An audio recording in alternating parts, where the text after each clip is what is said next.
24 மணித்தியாலங்களுக்குள் ஈரானை விட்டு வெளியேறி விடுங்கள் என்றும் யாரும் ஈரானுக்கு பயணிக்க கூடாது என்றும் சீனாவும் இந்தியாவும் வெளியிட்டிருக்கக்கூடிய அவசர எச்சரிக்கைகளும் இஸ்ரேலி ஆக்கிரமிப்பிலிருந்தும் மத்திய கிழக்கு பிராந்தியத்திலிருந்தும் அவசரமாக வெளியேறும் அமெரிக்கர்களும் ஈரானுக்கு எதிரான அடுத்த கட்ட தாக்குதல்களை ஆரம்பிப்பதற்கு தயாராக இருக்கக்கூடிய அமெரிக்காவின் ஒட்டுமொத்த படைகளும் அமெரிக்காவின் அடுத்த கட்ட போருக்கு முழுமையாக தயாராக இருக்கக்கூடிய ஈரானின் முப்படைகளும் தரமான நடவடிக்கைகளும் பேச்சுவார்த்தைக்கு இணங்காத ஈரானிய தலைமைகளை படுகொலை செய்வதாக அறிவித்திருக்கக்கூடிய டொனால்ட் ட்ரம்பும் தரமான தந்திரமான காய் நகர்த்தல்களை மேற்கொண்டு உறுதியான நிலைப்பாட்டை வெளிப்படுத்தி இருக்கக்கூடிய IRGC இராணுவத்தின் தலைமை தளபதியும் ஈரானுக்கு எதிரான முற்றுகையை தொடர்ந்து ஈரானுக்கு சொந்தமான சிறிய படகுகளையும் இலக்கு வைத்து தாக்குதல்களை மேற்கொள்வதற்கு திட்டமிட்டுள்ள டொனால்ட் ட்ரம்பும் ஹெர்மோஸ் ஜலசந்தி பிரதேசத்திற்குள்ளே நுழையப்போகும் அமெரிக்க கப்பல்களையும் போர்க்கப்பல்களையும் மூழ்கடிப்பதற்கு தயாராக இருக்கக்கூடிய ஈரானிய கடற்படையினரும் 2 போர்க்கப்பல்களுக்கு எதிராக மேற்கொள்ளப்பட்டிருந்த உச்ச தாக்குதல்களும் ஹிஸ்புல்லா இராணுவத்தின் தொடர்ச்சியான பதிலடிகளும் சுட்டு வீழ்த்தப்பட்டு வரக்கூடிய இஸ்ரேலி ஆக்கிரமிப்பின் ட்ரோன்களும் அளிக்கப்பட்டிருக்கக்கூடிய இஸ்ரேலி ஆக்கிரமிப்பு சிப்பாய்களும் அதிகாரிகளும் லெபனானுக்கான டொனால்ட் ட்ரம்பினுடைய 3 வார யுத்த நிறுத்த நீடிப்பும் ஹிஸ்புல்லா இராணுவத்திற்கும் இஸ்ரேலி ஆக்கிரமிப்பு இராணுவத்திற்கும் இடையிலே மேற்கொள்ளப்பட்டு வரக்கூடிய உச்ச மோதல்களும்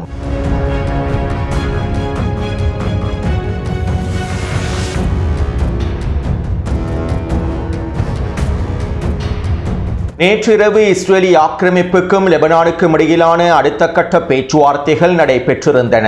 அமெரிக்க வெளியுறவுத்துறை அமைச்சர் மார்க்கோ ரூபியோவினுடைய தலைமையில் லெபனானிய பிரதிநிதிகளும் இஸ்ரேலி ஆக்கிரமிப்பு பிரதிநிதிகளும் அடுத்த கட்ட நேரடி பேச்சுவார்த்தைகளை மேற்கொண்டிருந்தார்கள். மேலும் இந்த பேச்சுவார்த்தையின் போது இந்த வருடத்திற்குள்ளே லெபனானுக்கும் இஸ்ரேலி ஆக்கிரமிப்புக்கும் இடையில் இயல்பாக்கத்தினை ஏற்படுத்தி ஹிஸ்புல்லா இராணுவத்தினை முழுமையாக நிராயுதபாணியாக்குவது தொடர்பான ஒரு திட்ட வரைபடத்தினை முன்வைப்பதற்கான முடிவுகள் எடுக்கப்பட்டிருப்பதாக தெரிவிக்கப்படுகின்றது. மேலும் லெபனானிய அரசாங்கம் இஸ்ரேலோடு முழுமையான ஒருங்கிணைப்புகளை மேற்கொண்டு இஸ்ரேலை முழுமையாக அங்கீகரித்து இஸ்ரேலி ஆக்கிரமிப்பின் திட்டங்களுக்கு அமைவாக செயற்படுமாக இருந்தால் ஒரு நீடித்த யுத்த நிறுத்தத்தினை ஏற்படுத்துவதற்கும் அமெரிக்கா தயாராக இருப்பதாக அமெரிக்காவின் வெளியுறவுத்துறை அமைச்சர் தெரிவித்திருப்பதாக தகவல்கள் வெளியாகியுள்ளன.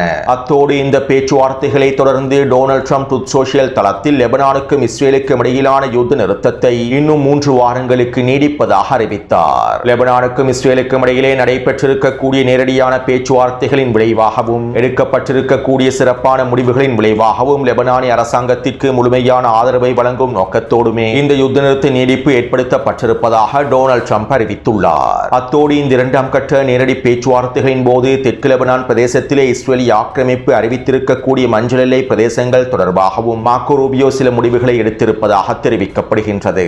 லெபனானிய அரசாங்கம் மஞ்சள் எல்லை பிரதேசங்களை முழுமையாக விட்டுக் கொடுக்க வேண்டும் என்றும் லெபனானுக்கும் இஸ்ரேலுக்கும் இடையில் ஒரு நீடித்த அமைதி ஏற்படும் வரையில் நீடித்த ஒப்பந்தம் ஏற்படுத்தப்படும் வரையில் மஞ்சள் எல்லை பிரதேசத்திலே இஸ்ரேலி இராணுவம் முழுமையாக நிலை கொண்டிருக்கும் என்றும் குறித்த பிரதேசம் இஸ்ரேலினுடைய இடையக மண்டலமாகவே செயற்படும் என்றும் மேலும் ஹிஸ்புல்லா இராணுவத்தினர் முழுமையாக நிராயுதபாணியாக்கப்பட்டதற்கு பின்பு லெபனானுக்கும் இஸ்ரேலுக்கும் இடையிலே முழுமையான ஒப்பந்தம் மேற்கொள்ளப்பட்டதற்கு பின்பு இஸ்ரேலிய இராணுவம் குறித்த மஞ்சள் எல்லை பிரதேசங்களிலிருந்து முழுமையாக பின்வாங்கிவிடும் என்றும் மார்க்கோ ரூபியோ தெரிவித்துள்ளார். இந்த தகவல்களை லெபனானிய ஊடகங்களும் செய்திகளில் குறிப்பிட்டிருந்தன. அத்தோடு ஹிஸ்புல்லா இராணுவத்தினுடைய தலைமைகள் அதிரடியான அறிவிப்புகளை வெளியிட்டிருந்தார்கள். இந்த மஞ்சள் எல்லை பிரதேசங்களை நாங்கள் ஒரு பொழுதும் ஏற்றுக்கொள்ளப் போவதில்லை. மேலும் இந்த மஞ்சள் எல்லை பிரதேசங்களை நாங்கள் முழுமையாக வீழ்த்துவோம். மஞ்சள் எல்லை பிரதேசத்திலிருந்து இஸ்ரேலி ஆக்கிரமிப்பை முழுமையாக துரத்தி அடிப்போம். இஸ்ரேலி ஆக்கிரமிப்புக்கும் லெபனானுக்கும் இடையிலான நேரடியான பேச்சுவார்த்தைகளை நாங்கள் ஒரு பொழுதும் ஏற்றுக்கொள்ளப் போவதில்லை. இந்த பேச்சுவார்த்தையினுடைய முடிவுகள் சட்டவிரோதமானவை. மேலும் நாங்கள் தற்போதைய களத்தில் கண்ணுக்கு கண் என்கின்ற விதத்தில் இஸ்ரேலி ஆக்கிரமிப்புக்கு பதிலடிகளை வழங்கி வருகின்றோம். இஸ்ரேலி ஆக்கிரமிப்பு யுத்த நிறுத்தத்தை மீறி தாக்குதல்களை மேற்கொள்கின்றது. மேலும் இந்த யுத்த நிறுத்த மீறல்களுக்காகவே நாங்கள் உச்ச பதிலடி தாக்குதல்களையும் மேற்கொள்கின்றோம். அதே போன்று இஸ்ரேலி ஆக்கிரமிப்பு இந்த யுத்த நிறுத்தத்தினை முழுமையாக முறித்துக் கொண்டு முழுநீள போரை ஆரம்பித்தாலும் அவற்றை எதிர்கொள்வதற்கும் நாங்கள் தயாராகவே இருக்கின்றோம். இஸ்ரேலி ஆக்கிரமிப்புக்கும் லெபனானுக்கும் இடையிலே மேற்கொள்ளப்படக்கூடிய நேரடியான பேச்சுவார்த்தையின் மூலமாக ஏற்படக்கூடிய எந்த ஒரு யுத்த நிறுத்தத்தையும் நாங்கள் ஏற்றுக்கொள்ளப் போவதில்லை. மேலும் நாங்கள் தெற்கு லெபனான் பிரதேசத்தை முழுமையாக மீட்டெடுக்கும் வரை தொடர்ச்சியாக போராடுவோம் என ஹிஸ்புல்லாவினுடைய தலைமைகள் அறிவித்துள்ளார்கள். அத்தோடு இஸ்ரேலிய ஆக்கிரமிப்பு ராணுவம் கடந்த 24 மணித்தியாலங்களுக்குள் தெற்கு லெபனான் பிரதேசத்திலே 4 வான்வழி தாக்குதல்களையும் 3 ட்ரோன் தாக்குதல்களையும் மேற்கொண்டிருந்தது. அதேபோன்று தெற்கு லெபனான் எல்லை பிரதேசத்திலே பீரங்கி தாக்குதல்களையும் மேற்கொண்டிருந்தது. இவ்வாறு இஸ்ரேலிய ஆக்கிரமிப்பு யுத்த நிறுத்தத்தை மீறி மேற்கொள்ளக்கூடிய தாக்குதல்களுக்கு பதிலடியாக ஹிஸ்புல்லா இராணுவத்தினரும் வீரியமான பதிலடி தாக்குதல்களை மேற்கொண்டிருந்தார்கள். இதற்கமைவாக தெற்கு லெபனானினுடைய தைபே எல்லை பிரதேசத்திலே நிலை கொண்டிருக்கக்கூடிய இஸ்ரேலிய ஆக்கிரமிப்பு சிப்பாய்களை இலக்கு வைத்து ட்ரோன் தாக்குதல்களை மேற்கொண்டிருந்தார்கள். குறித்த பிரதேசத்திலே கிட்டத்தட்ட 15க்கும் அதிகமான இஸ்ரேலிய ஆக்கிரமிப்பு சிப்பாய்கள் நிலை கொண்டுள்ளார்கள். இவர்களை இலக்கு வைத்து இந்த ட்ரோன் தாக்குதல் மேற்கொள்ளப்பட்டுள்ளது. இந்த தாக்குதலை தொடர்ந்து கொல்லப்பட்ட படுகாயமடைந்த சிப்பாய்களை அள்ளிச் செல்வதற்காக 3 ஹெலிகாப்டர்கள் வருகை தந்திருந்ததாகவும் தெரிவிக்கப்படுகின்றது. அதேபோன்று நேற்றிரவு மஜிதல் ஜோன் பிரதேசத்திலே இஸ்ரேலிய ஆக்கிரமிப்பு 2 ட்ரோன்களை களமிறக்கியிருந்தது. குறித்த ட்ரோன்களை இலக்கு வைத்து ஹிஸ்புல்லா இராணுவத்தினர் தாக்குதல்களை மேற்கொண்டு அவற்றை சுட்டு வீழ்த்தினார்கள். கடந்த 3 நாட்களுக்குள் மாத்திரம் தெற்கு லெபனான் பிரதேசத்திலே 8க்கும் அதிகமான இஸ்ரேலிய ஆக்கிரமிப்பின் ட்ரோன்களை ஹிஸ்புல்லா இராணுவத்தினர் சுட்டு வீழ்த்தியுள்ளார்கள். அதேபோன்று இன்று மாலையும் டயர் பிரதேசத்திலே இஸ்ரேலிய ஆக்கிரமிப்பின் ஹெர்மஸ் 450 ட்ரோன் ஒன்றை சுட்டு வீழ்த்தியுள்ளார்கள். மேலும் இவை தொடர்பான காணொளிகளை டெலிகிராம் சேனலில் பதிவிட்டுள்ளேன். அத்தோடு இஸ்ரேலிய ஆக்கிரமிப்பு ராணுவமும் ஹெர்மஸ் 450 ட்ரோனானது சுட்டு வீழ்த்தப்பட்டுள்ளது என்பதனை ஒப்புக்கொண்டுள்ளது. அதேபோன்று ஐட்டரோன் பிரதேசத்திலே நிலை கொண்டிருக்கக்கூடிய இஸ்ரேலிய ஆக்கிரமிப்பின் மெர்காவா போர்த்தாங்கி வாகனம் ஒன்றையும் புல்டோசர் வண்டி ஒன்றையும் இலக்கு வைத்து கவசதிருப்பு ஏவுகணை தாக்குதல்களை மேற்கொண்டுள்ளார்கள். இஸ்ரேலிய ஆக்கிரமிப்பின் யுத்த நிறுத்த மீறல்களுக்கு பதிலடியாகவே இந்த கவசதிருப்பு ஏவுகணை தாக்குதல்கள் மேற்கொள்ளப்பட்டுள்ளன.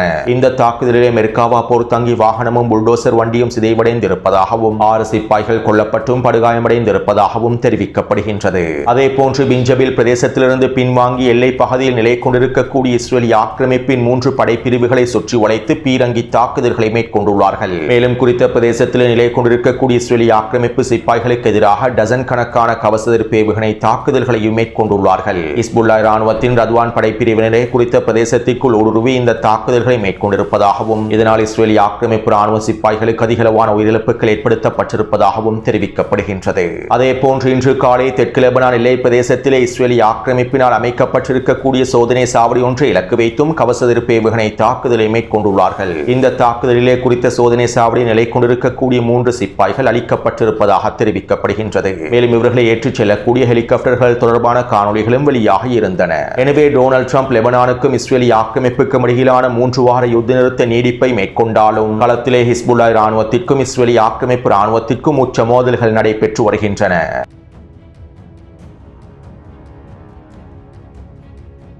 ஹெர்மூஸ் ஜலசந்தி பிரதேசத்தை முழுமையாக திறப்பதற்காக பிரித்தானியாவும் பிரான்சும் ஜெர்மனியும் ஒன்றிணைந்து அடுத்த கட்ட வேலை திட்டங்களை முன்னெடுத்து வருகின்றார்கள். அதாவது சர்வதேசத்திற்கு காண்பிப்பதற்காக ஹெர்மூஸ் ஜலசந்தி பிரதேசத்தினை திறப்பதற்கான வேலை திட்டங்களை நாங்கள் மேற்கொண்டு வருகின்றோம் என்று காண்பிப்பதற்காக இந்த 3 நாடுகளும் ஏனைய 40க்கும் அதிகமான நாடுகளையும் ஒன்றிணைந்து பேச்சுவார்த்தைகளை மேற்கொண்டு வருகின்றார்கள். மேலும் இந்த வாரமும் இந்த பேச்சுவார்த்தைகளின் அடுத்த கட்டம் நடைபெற இருப்பதாக தெரிவிக்கப்படுகின்றது. அத்தோடு இந்த பேச்சுவார்த்தைகளில் உக்ரைனிய ஜனாதிபதி ஜெலன்ஸ்கியும் கலந்து கொண்டுள்ளார். மேலும் ஹெர்மூஸ் ஜலசந்தி பிரதேசத்தினை திறப்பதற்கு உக்ரைன் முழுமையான ஆதரவை வழங்குவதாகவும் ஹெர்மூஸ் ஜலசந்தி பிரதேசத்தில் இருக்கக்கூடிய கன்னிவெடிகளை நீக்குவதற்கும் உக்ரைன் தயாராக இருப்பதாகவும் இதற்கான தொழில்நுட்பங்களையும் வேலை திட்டங்களையும் ஐரோப்பிய நாடுகளோடு பகிர்ந்து கொள்வதற்கு முழுமையாக தயாராக இருப்பதாகவும் தெரிவித்துள்ளார். அடுத்து இந்திய பெருங்கடல் பிரதேசத்திலே பயணித்த மெஜஸ்டிக் என்கின்ற எண்ணெய் கப்பலை அமெரிக்கர்கள் கைப்பற்றியுள்ளார்கள். குறித்த எண்ணெய் கப்பலானது ஈரானின் ஷெடோ ஃபிளீட் நிலப்படை எண்ணெய் கப்பலாக செயற்படுவதாகவும் குறித்த எண்ணெய் கப்பலில் 1.9 மில்லியன் பீப்பாய் எண்ணெய்கள் இருப்பதாகவும் இவை அனைத்தும் ஈரானுக்கு சொந்தமான எண்ணெய்கள் என்றும் இவற்றை நாங்கள் முழுமையாக கைப்பற்றி இருப்பதாகவும் அமெரிக்க மத்திய கட்டளை தளம் அறிவித்திருந்தது. நேற்றிரவே குறித்த தகவல்களை அமெரிக்க மத்திய கட்டளை தளம் வெளியிட்டிருந்தது. மேலும் இவை தொடர்பான மேலதிக தகவல்களை ஈரானிய தரப்பினர் இன்னும் வெளியிடவில்லை. குறித்த எண்ணெய் கப்பலில் இருக்கக்கூடிய எண்ணெயானது ஈரானிலிருந்து சீனாவுக்கு கொண்டு செல்லப்பட்ட எண்ணெய் என்றும் இவற்றை தான் தற்போது அமெரிக்கா கைப்பற்றி இருப்பதாகவும் தெரிவிக்கப்படுகின்றது. அடுத்து ஹெர்மூஸ் ஜலசந்தி பிரதேசத்திலே வைக்கப்பட்டிருக்கக்கூடிய கன்னிவெடிகள் தொடர்பாக அமெரிக்க இராணுவம் காங்கிரஸ் சபையில் ஒரு தனியான அறிக்கை ஒன்றை சமர்ப்பித்துள்ளது. மேலும் குறித்த அறிக்கை தொடர்பான பல தகவல்கள் தற்போது வெளியாகியுள்ளன. ஹெர்மூஸ் ஜலசந்தி பிரதேசத்திலும் அதற்கு அருகாமையில் இருக்கக்கூடிய பகுதிகளிலும் ஈரான் 100க்கும் அதிகமான கன்னிவெடிகளை முழுமையாக பதித்திருக்கலாம். அவற்றில் சில கன்னிவெடிகளை கண்டுபிடிக்காமல் இருக்க வேண்டும் என்பதற்காக GPS தொழில்நுட்பத்தினை பயன்படுத்தி குறித்த கன்னிவெடிகளை ஈரான் நகர்த்தி வருகின்றது. GPS தொழில்நுட்பத்தின் மூலமாக குறித்த கன்னிவெடிகளை ஈரானியர்கள் தொலைவில் இருந்தே நகர்த்தி வருகின்றார்கள். இதனால் கன்னிவெடிகளை அவசரமாக கண்டுபிடித்து நீக்குவது ஒரு மிகவும் சிக்கலான விடயமாகும். அதே போன்று அதிகளவான சிறிய அளவிலான கன்னிவெடிகள் ஈரானிய கடற்படையிடம் இருக்கக்கூடிய சிறிய படகுகள் மூலமாக மேற்கொள்ளப்படுகின்றன. ஹெர்மோஸ் ஜலசந்தி பிரதேசத்திலே கப்பல் போக்குவரத்தை தடுத்து நிறுத்தும் நோக்கத்தோடு ஈரானினுடைய சிறிய படகுகள் இந்த கன்னிவெடிகளை அவசரமாக பதித்து விட்டு செல்கின்றார்கள். மேலும் இந்த கன்னிவெடிகளை அகற்ற வேண்டுமாக இருந்தால் அமெரிக்க போர்க்கப்பல்களும் அமெரிக்க கடற்படையினரும் ஹெர்மோஸ் ஜலசந்தி பிரதேசத்திற்குள்ளே முழுமையாக நுழைய வேண்டும். ஹெர்மோஸ் ஜலசந்தி பிரதேசத்தை முழுமையாக கட்டுப்பாட்டுக்குள் கொண்டு வந்தே இந்த கன்னிவெடிகளை அகற்ற முடியும். இதனால் தற்போதைய நிலைமையில் ஹெர்மோஸ் ஜலசந்தி பிரதேசத்தில் இருக்கக்கூடிய கன்னிவெடிகளை அகற்ற முடியாது. அவ்வாறு அகற்றுவதாக இருந்தால் போர் முடிவடைந்ததற்கு பின்பே கன்னிவெடிகளை அகற்ற வேண்டும். மேலும் கன்னிவெடிகளை அகற்றி முடிப்பதற்கு கிட்டத்தட்ட 6 மாதங்களாவது செல்லும் என்றும் அமெரிக்க இராணுவத்தினர் காங்கிரஸ் சபையிடம் அறிக்கையை சமர்ப்பித்துள்ளார்கள். அதாவது அமெரிக்காவினுடைய போர்க்கப்பல்கள் கடற்படைகள் முழுமையாக ஹெர்மோஸ் ஜலசந்தி பிரதேசத்திலே களமிறங்கி ஈரானினால் பதிக்கப்பட்டிருக்கக்கூடிய கன்னிவெடிகளை முழுமையாக அகற்றி ஹெர்மோஸ் ஜலசந்தி பிரதேசத்தினுடைய மத்திய பகுதியை திறந்து விடுவதற்கான வாய்ப்புகள் குறைவாகவே இருக்கின்றது என்பதனை அமெரிக்க இராணுவமே ஒப்புக்கொண்டுள்ளது. போர் முடிவடைந்ததற்கு பின்பே இந்த செயற்பாடுகளை மேற்கொள்ள முடியும் என்றும் அதுவும் 6 மாதங்கள் செல்லும் என்றும் அமெரிக்க இராணுவம் ஒப்புக்கொண்டுள்ளது. மேலும் இது ஹெர்மோஸ் ஜலசந்தி பிரதேசத்தை ஈரானினுடைய கட்டுப்பாட்டிலிருந்து மீட்டெடுக்க முடியாது என்பதனையும் உறுதி செய்கின்றது. ஹெர்மோஸ் ஜலசந்தி பிரதேசத்தில் இருக்கக்கூடிய கன்னிவெடிகளை அகற்ற முடியாது என்பதனையும் உறுதி செய்கின்றன. இப்படியான நிலைமையில் நேற்றிரவு டொனால்ட் ட்ரம்ப் ட்ரூத் சோஷியல் தளம் வழியாக இவ்வாறு தெரிவித்தார். ஹெர்மோஸ் ஜலசந்தி பிரதேசத்திலே கன்னிவெடிகளை புதைக்கக்கூடிய ஈரானிய படகுகளை நாங்கள் விட்டு வைக்கப் போவதில்லை. அவை சிறிய படகுகளாக இருந்தாலும் சரி, அவற்றை சுட்டு வீழ்த்துமாறு நான் அமெரிக்க இராணுவத்திற்கு உத்தரவிட்டுள்ளேன். இதிலே நாங்கள் எந்த தயக்கமும் காட்ட மாட்டோம். எங்களுடைய போர்க்கப்பல்கள் ஹெர்மோஸ் ஜலசந்தி பிரதேசத்தை சுத்தம் செய்து வருகின்றன. கன்னிவெடிகளை அகற்றுவதற்கான வேலை திட்டங்களை முன்னெடுத்து வருகின்றன. நாங்கள் ஹெர்மோஸ் ஜலசந்தி பிரதேசத்தை முழுமையாக மீட்டெடுப்போம். வெடிகளை புதைக்கக்கூடிய ஈரானினுடைய அனைத்து கப்பல்களை இலக்கு வைத்தும் தாக்குதல்களை மேற்கொள்வோம் என டொனால்ட் ட்ரம்ப் தெரிவித்துள்ளார். அதாவது அண்டப்புழுகன் வெளியிட்டிருக்கக்கூடிய இந்த கருத்துக்கள் போலியான கருத்துக்கள் என்பதனை அமெரிக்க ஊடகங்களே உறுதிப்படுத்திவிட்டன. ஹெர்மோஸ் ஜலசந்தி பிரதேசத்தில் இருக்கக்கூடிய கன்னிவெடிகளை நீக்க முடியாது. அவ்வாறு நீக்குவதாக இருந்தால் 6 மாதங்கள் செல்லும். போர் முடிவடைந்ததற்கு பின்பே இதனை மேற்கொள்ள முடியும் என அமெரிக்க இராணுவம் காங்கிரஸ் சபையில் அறிக்கைகளை சமர்ப்பித்துள்ளது. மேலும் அண்டப்புழுகன் டொனால்ட் ட்ரம்பினுடைய கருத்துக்கள் அமெரிக்க இராணுவத்தினுடைய கருத்துக்களுக்கு முரண்படுகின்றன. அண்டப்புழுகன் கூறுவதை போன்று ஹெர்மோஸ் ஜலசந்தி பிரதேசத்திலே அமெரிக்காவின் எந்த போர்க்கப்பல்களும் களமிறக்கப்படவில்லை. கன்னிவெடிகளை சுத்தம் செய்வதற்கான எந்த விதமான வேலை திட்டங்களும் முன்னெடுக்கப்படவில்லை. மேலும் ஓமான் வளைகுடாவினுடைய எல்லை பகுதியில் தான் அமெரிக்க கடற்படையினர் நிலை கொண்டுள்ளார்கள். ஈரானிய கடற்படையினுடைய தாக்குதல்களுக்கு பயந்து, ட்ரோன் தாக்குதல்களுக்கு பயந்தே ஓமான் வளைகுடா பிரதேசத்தில் நிலை கொண்டுள்ளன. அதே நேரம் நேற்றிரவு அமெரிக்காவினுடைய 2 போர்க்கப்பல்கள் ஓமான் வளைகுடா எல்லை பிரதேசத்திலிருந்து ஹெர்மோஸ் ஜலசந்தி பிரதேசத்தை நோக்கி நகர்ந்துள்ளன. இவ்வாறு இந்த கப்பல்கள் நகர்ந்து 2 மணித்தியாலங்களுக்குள்ளேயே ஈரானிய கடற்படையினர் வீரியமான ட்ரோன் தாக்குதல்களையும் ஏவுகணை தாக்குதல்களையும் மேற்கொண்டிருந்தார்கள். இந்த தாக்குதல்கள் மேற்கொள்ளப்பட்டதை தொடர்ந்து குறித்த 2 போர்க்கப்பல்களும் அவசரமாக பின்வாங்கியுள்ளன. ஓமான் வளைகுடாவிலிருந்து ஹெர்மோஸ் ஜலசந்தி பிரதேசத்தை நோக்கி அமெரிக்காவினால் நகரவே முடியவில்லை. மேலும் ஹெர்மோஸ் ஜலசந்தி பிரதேசத்தில் இருக்கக்கூடிய கன்னிவெடிகளை அகற்றி ஈரானின் கட்டுப்பாட்டில் இருக்கக்கூடிய ஹெர்மோஸ் ஜலசந்தி பிரதேசத்தை அமெரிக்க இராணுவத்தினால் கைப்பற்றவோ மீட்டெடுக்கவோ முடியாது. அதே நேரம் தற்போது அண்டப்புழுகன் ஈரானினுடைய சிறிய படகுகளை இலக்கு வைத்து தாக்குதல்களை மேற்கொள்ளுமாறு உத்தரவிட்டுள்ளார். அதாவது ஈரான் 2 சரக்கு கப்பல்களை கைப்பற்றுவதற்கு இந்த சிறிய படகுகளையே வேக படகுகளையே பயன்படுத்தியது. இதனாலேயே தற்போது டொனால்ட் ட்ரம்ப் இந்த சிறிய படகுகளை இலக்கு வைத்து தாக்குதல்களை மேற்கொள்ளுமாறு உத்தரவிட்டுள்ளார். கன்னிவெடிகளை அகற்றுவதற்காகத்தான் இந்த சிறிய படகுகள் பயன்படுத்தப்படுகின்றது என்று கூறி ஈரானினுடைய சிறிய படகுகளை இலக்கு வைத்து தாக்குதல்களை மேற்கொள்வதற்கே இந்த வேலை திட்டங்களை முன்னெடுத்துள்ளார். இருப்பினும் இந்த வேக படகுகளை இலக்கு வைத்து தாக்குதல்களை மேற்கொள்வது அவ்வளவு இலகுவானதல்ல. ஹெர்மோஸ் ஜலசந்தி பிரதேசம் என்பது சிறிய பிரதேசமாகும். மேலும் இந்த பிரதேசத்திற்குள்ளே ஈரானினுடைய சிறிய வேக படகுகளை தொடர்ச்சியாக கண்காணித்து தாக்குதல்களை மேற்கொள்ள முடியாது. அவ்வாறு தாக்குதல்களை மேற்கொள்வது ஹெர்மோஸ் ஜலசந்தி பிரதேசத்தில் நிலை கொண்டிருக்கக்கூடிய ஏனைய கப்பல்களுக்கு மிகப்பெரிய ஆபத்தை ஏற்படுத்திவிடும். எனவே அமெரிக்கா ஹெர்மோஸ் ஜலசந்தி பிரதேசத்தில் எதனையும் சாதிக்க முடியாமல் முழுமையாக சிக்கிக் கொண்டுள்ளது. அடுத்து டொனால்ட் ட்ரம்ப் ட்ரூத் சோஷியல் தளத்தில் இவ்வாறு தெரிவித்தார். தங்களுடைய தலைவர் யார் என்பதை தெரிவு செய்வதில் ஈரானியர்கள் சிரமப்படுகின்றார்கள். போர்க்களத்தில் தோற்றுக் கொண்டிருக்கக்கூடிய ஈரானின் கடும் போக்காளர்களுக்கும் மிதவாதிகளுக்கும் இடையிலே முருகல் நிலைகள் தொடர்கின்றன. இவர்களுக்கிடையிலான உள்மோதல் பைத்தியக்காரத்தனமானதாகும். மேலும் ஈரானிய அரச தலைமைகளுக்குள் 2 பிரிவுகள் இருந்தால், ஒரு பிரிவினர் பேச்சுவார்த்தைகளை விரும்பாவிட்டால் அவ்வாறு பேச்சுவார்த்தைகளை ஒப்பந்தங்களை விரும்பாத பிரிவினரை கொன்று விடுவோம். ஹெர்மோஸ் ஜலசந்தி பிரதேசமானது எங்களுடைய கட்டுப்பாட்டில் தான் இருக்கின்றது. ஈரானிய ராணுவம் மிகப்பெரிய தோல்வியை நோக்கி நகர்கின்றது. மேலும் நாங்கள் களத்திலே வெற்றியை நோக்கி பயணிக்கின்றோம் என டொனால்ட் ட்ரம்ப் தெரிவித்திருந்தார். அதாவது ஈரானிய தலைமைகளிடத்திலே பிரிவுகள் ஏற்பட்டிருப்பதாகவும், ஒரு பிரிவினர் ஒப்பந்தத்தை ஏற்றுக்கொள்ளவில்லை என்றும், இன்னும் ஒரு பிரிவினர் பேச்சுவார்த்தைக்கு சென்று ஒப்பந்தத்தை முடிக்க வேண்டும் என்று கூறுவதாகவும், இதனால் தற்போது ஒப்பந்தத்தை ஏற்றுக்கொள்ளாதவர்களை இலக்கு வைத்து தாக்குதல்களை மேற்கொள்ளப் போவதாகவும், அவர்களை படுகொலை செய்ய போவதாகவும் டொனால்ட் ட்ரம்ப் அறிவித்துள்ளார். டொனால்ட் ட்ரம்பினுடைய இந்த அறிவிப்பை தொடர்ந்து ஈரானிய பாராளுமன்றத்தின் சபாநாயகர் முகமது கலிபாஃப் அவர்கள் இவ்வாறு தெரிவித்தார். நாங்கள் அனைவரும் ஈரானியர்கள் மற்றும் புரட்சியாளர்கள். எங்கள் அனைவர்களுக்கும் ஒரே கடவுள், ஒரே தலைவர், ஒரே தேசம் மற்றும் ஒரே பாதையே காணப்படுகின்றது. மேலும் நாங்கள் அனைவர்களும் பயணிக்கக்கூடிய பாதை ஈரானினுடைய வெற்றி பாதையாகும். மேலும் இந்த பாதையானது எங்களுடைய உயிரை விடவும் மேலானது என்று முகமது கலிபாஃப் அவர்கள் தெரிவித்துள்ளார். அத்தோடு இந்த விடயங்கள் தொடர்பாக கடந்த வாரமே நான் காணொளிகளில் சில முக்கியமான தகவல்களை பதிவிட்டிருந்தேன். அதாவது ஈரானுக்கும் அமெரிக்காவுக்கும் இடையிலான ஒட்டுமொத்த பேச்சுவார்த்தைகளுடைய கட்டமைப்புகளையும் IRGC ராணுவம் தங்களுடைய கட்டுப்பாட்டுக்கு கீழால் கொண்டு வந்துள்ளது என்கின்ற தகவல்களை குறிப்பிட்டிருந்தேன். ஈரானிய ஜனாதிபதி மசூத் பெதஷ்கியானும் அவருடைய சீர்திருத்த அரசாங்கத்தில் இருக்கக்கூடிய ஒரு சில புள்ளிகளும் பேச்சுவார்த்தைகள் மூலமாக முடிவுகளை எட்ட முடியும் என நினைத்தார்கள். மேலும் அமெரிக்கா இந்த பேச்சுவார்த்தைகளை தங்களுக்கு சாதகமாகவே பயன்படுத்திக் கொள்கின்றது. ஈரானிய தலைமைகளை படுகொலை செய்வதற்காகவும், ஈரானுக்குள்ளே மிகப்பெரிய தரைவழி தாக்குதலை மேற்கொள்வதற்காகவுமே அமெரிக்கா இந்த பேச்சுவார்த்தைகளை பயன்படுத்திக் கொள்கின்றது. ரஷ்யாவினுடைய பாதுகாப்பு சபைகளும் இந்த உளவு தகவல்களை வெளியிட்டிருந்தார்கள். இவ்வாறு அமெரிக்காவினுடைய பேச்சுவார்த்தைக்கு பின்னால் சூழ்ச்சி திட்டங்கள் இருப்பதை உணர்ந்து கொண்டதற்கு பின்பே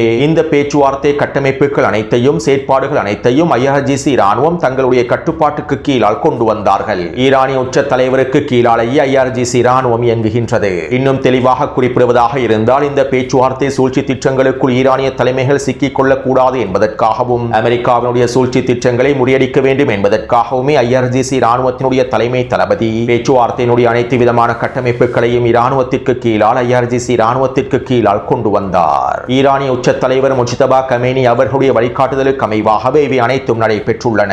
மேலும் மசூத் பெதஷ்கியானாக இருந்தாலும், அவருடைய அரசாங்க புள்ளிகளாக இருந்தாலும், ஈரானிய உச்ச தலைவருடைய கட்டளையை மீறி எதுவுமே செய்ய முடியாது.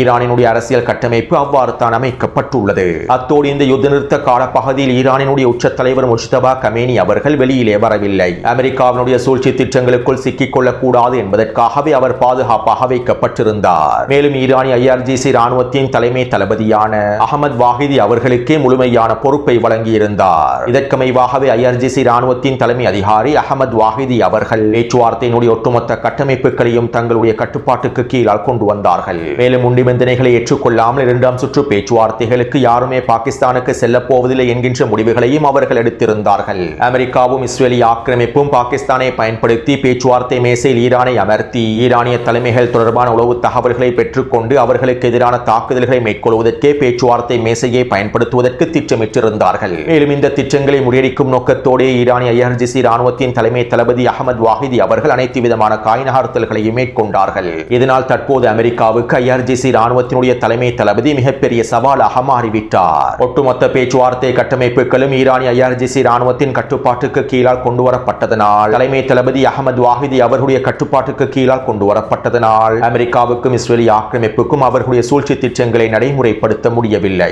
இந்த தோல்வியின் விளைவாகவே தற்போது டொனால்ட் ட்ரம்ப் IRGC ராணுவத்திற்கும் அரசியல் தலைமைகளுக்கும் இடையில் பிளவுகள் ஏற்பட்டிருப்பதாகவும் பிரச்சாரங்களை ஆரம்பித்துள்ளார். உண்மையில் IRGC ராணுவத்திற்கும் அரசியல் தலைமைகளுக்கும் எந்த பிளவுகளும் இல்லை. ஈரானினுடைய அரசியல் கட்டமைப்பு, பாதுகாப்பு கட்டமைப்பு எவ்வாறு இயங்குகின்றது என்பதனை தெளிவாக புரிந்து கொண்டிருக்கக்கூடிய ஒரு நபருக்கு ஈரானிய உச்ச தலைவருக்கு கீழால் IRGC ராணுவம் எவ்வாறு செயற்படுகின்றது என்பதனை தெளிவாக புரிந்து கொள்ள முடியும். எனவே இந்த சந்தர்ப்பத்தில் ஈரானுக்குள்ளே பிளவுகள் ஏற்பட்டிருக்கின்றது என்கின்ற பிரச்சாரங்களை மேற்கொண்டால், ஈரானிய தலைமைகள் பிளவடைந்துள்ளார்கள் என்கின்ற பிரச்சாரங்களை மேற்கொண்டால், ஈரானிய தலைமைகள் பேச்சுவார்த்தை மேசையில் அமர்வார்கள் என்கின்றதன் அடிப்படையிலேயே இந்த பிரச்சாரங்கள் மேற்கொள்ளப்படுகின்றன.